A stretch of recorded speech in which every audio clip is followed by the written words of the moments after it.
So now I'm going to tell you. So one of the things women say is he mansplains me, or he doesn't listen to what I have to. Men don't listen to what women have to say. This is a big one, right, Kevin? Just joking.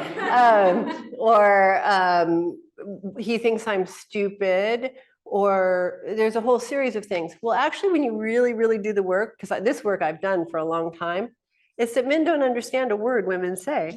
That's all it is. It isn't that he's not listening. It's that he's trained. His male language is linear.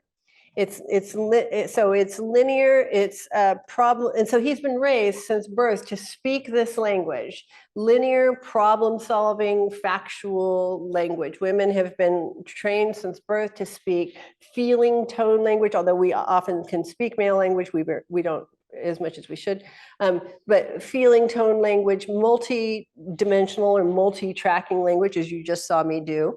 And so then what happens is you're literally speaking to a man in a foreign language and then taking personally his response. Now, here's the funny thing, because what men do is they're just like, you see these jokes, how to tell what a man wants and how to tell what a woman wants. And the man's is like 2 pages and the woman's is like reams and reams. And like, he just tries to figure out what the heck she's saying. He's just there, right? Now, this is an empowering ascription. This is saying we are 2 equal people. I can afford to understand why he looks at me blankly when I talk, when I still know that he loves me very much, right? But I can afford that because I have enough power to not take anything personally. That's what real power does. It doesn't take anything personally. It's just like, oh, wow, that must be you.